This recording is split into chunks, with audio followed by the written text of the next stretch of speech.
அனைவருக்கும் வணக்கம். இன்னைக்கு இன்ட்ராடே லெவல்ஸ் பார்க்கலாம். அதுக்கு முன்னாடி குரல் கொஞ்சம் மாதிரியாக தான் இருக்கு, சளி பிடிச்சிருக்கு, அதனால கவனிச்சுக்கோங்க. சரி, இன்னைக்கு நாம எந்த ஸ்ட்ரைக் எப்படி இருந்தால் என்ன நடக்குதுன்னு பார்க்கலாம். இன்னைக்கு லெவல்ஸ் இதுக்கு FinNifty எடுத்திருக்கேன். நான் டேட்டா எடுக்கிறதுக்கு நான் கொடுத்துருவேன், டேட்டா எடுக்காததுக்கு என்னால் கொடுக்க முடியாது. அதனால் ரெண்டுமே பார்த்துடலாம். அதுக்கு முன்னாடி நாம இது பயிற்சிக்கான வீடியோ தான். இது நம்ம வித்தியாசமா அணுகிறோம். மேக்ஸ் அடிப்படையில் பங்குச்சந்தைங்கிறது கணக்கின் அடிப்படையில் இயங்கக்கூடியது அப்படின்னு தான் நம்ம சொல்றோம். ஆனா எல்லாரும் மார்க்கெட்டை தான் போயிட்டு சப்போர்ட் அண்ட் ரெசிஸ்டன்ஸ் போட்டு அதுல இருந்து நம்ம என்ட்ரி எடுக்கலாம் அப்படின்னு பார்ப்பாங்க. கிடையாது. ஆனா நம்ம ஸ்ட்ரைக்குக்கே சப்போர்ட் அண்ட் ரெசிஸ்டன்ஸ் போடுவோம். அப்போ ஸ்ட்ரைக்குக்கே போடுவோம்னா அப்போ இந்த ஒரு வேல்யூ மட்டும் கிடையாதுங்கிறத முதல்ல புரிஞ்சுக்கோங்க. ஆனா இந்த ஒரு வேல்யூ வரும்பொழுது நீங்க ஒரு டிசிஷன் எடுத்தீங்கன்னா உங்களுடைய லாபம் இதா இருக்கலாம், நஷ்டம் குறைவா இருக்கும். அவ்வளவுதான் விஷயம், சிம்பிள்.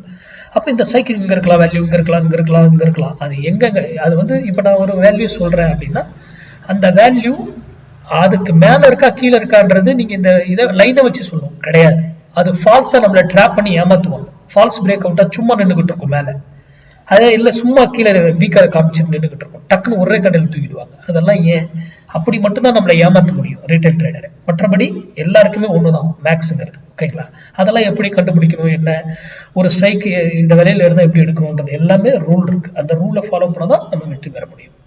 அதனால இது நானே கொடுத்தாலும் நீங்க உங்களுடைய அனலைஸ் கூட இது மேட்ச் ஆனா பயன்படுத்திக்கோங்க, இல்லையா தவிர்த்துருங்க. முழுக்க யார் சொல்றதையும் நம்பாதீங்க, இன்க்ளூடிங் மீ. உங்களுக்கு தெரிந்து அதை பயன்படுத்திக்கலாம். ஏன்னா ஆப்ஷன் பையர் டைம் தான் முதல் எதிரி.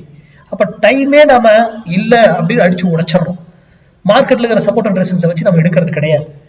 நம்ம பிரைஸ்ல வர சப்போர்ட்ல தான் அங்க மார்க்கெட் திரும்புறதுக்கு ட்ரை பண்ணும். அதுதான் நாம indicator, pattern, moving average, price action, opinions எதுவுமே பார்க்க மாட்டோம். மேக்ஸ் நம்ம வேல்யூல இருந்தா என்ன நடக்குது அதுதான் ரூல். சரி, அதுக்கு முன்னாடி நம்மளுடைய கிளாஸ் ஜூலை 14th ஸ்டார்ட் ஆகுது.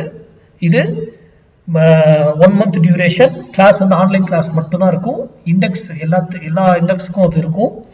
உங்களுக்கு எதுல விருப்பம் இருக்கோ அதுல மட்டும்தான் பண்ணணும் அப்படிங்கிற ரூல்லாம் நிறைய இருக்கும். அந்த ரூல்லாம் கேட்டு தெரிஞ்சுக்கிட்டு அதுக்கப்புறமா கிளாஸ் வர்றத பாருங்க. இல்லையா என் கிளாஸ் வரணும் இல்லை, நீங்க உங்களுக்கு யாராவது சொல்லி கொடுக்குறவங்க உங்க பகுதியில் தெரிஞ்சவங்க தான் அங்க போய் கத்துக்கிட்டு அதுக்கப்புறம் ட்ரேட் பண்ண பாருங்க. ஓகே, இன்னைக்கு நம்ம லெவல்ஸ் பார்க்கலாம்.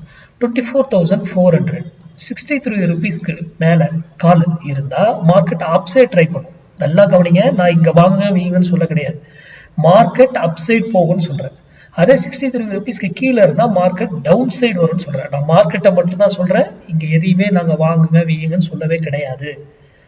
மார்க்கெட் டைரக்ஷனை மட்டும்தான். இந்த புள்ளியில வரும்போது நீங்க முடிவு எடுத்தீங்கன்னா உங்களுடைய வெற்றி எந்த டைரக்ஷனும் கீழே மேலே நீங்க முடிவு எடுத்தீங்கன்னா உங்களுடைய வெற்றி பெருசா இருக்கலாம்.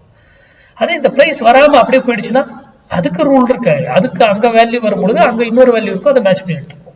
அது நமக்கு தேவையில்லை. நீங்க இந்த யூடியூப்ல பாக்குறவங்க இந்த வேலை வந்தா நீங்க முடிவு எடுத்துக்கொள்ளுங்க. இது நிஃப்டிக்கு. ஓகேங்களா? இப்ப பேங்க் இது FinNifty பார்த்துடலாம். இன்னைக்கு FinNifty எடுத்திருக்கேன். FinNifty இன்னைக்கு எக்ஸ்பைரி.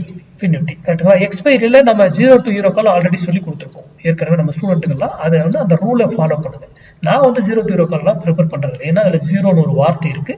சொல்லி கொடுத்துருவேன். அந்த டைமிங் எந்த டைமுக்குள்ள கிடைச்சா எப்ப வெளியே வரணும், ஃபர்தரா கிடைச்சா என்ன செய்யணும் அப்படிங்கிற ரூல்லாம் நான் ஆல்ரெடி சொல்லி கொடுத்துருப்பேன். அதை நீங்க டிக்டோ ஃபாலோ பண்ணிக்கோங்க.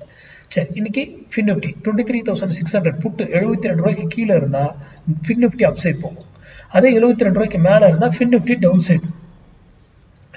நல்லா கவனிங்க, FinNifty 72 ரூபாய்க்கு மேல இருந்தா 23,600 புட்டு FinNifty இறங்கும். FinNifty அதே 72 ரூபாய்க்கு மேல அவர் நின்றுட்டு இருந்தாருன்னா FinNifty ஏறும். ஓகே, சாரி, FinNifty 72 ரூபாய்க்கு மேல இருந்தா FinNifty இறங்கும், 72 ரூபாய்க்கு கீழே இருந்தா FinNifty ஏறும். அதனால மார்க்கெட் இது 1க்கு 2 முறை போய் பாருங்க, உங்க அனலைஸ் பண்ணுங்க. அது கூட உங்க அனலைஸ் கூட இது மேட்ச் ஆகும் பொழுது நீங்க வர்த்தகம் பண்ணுங்க.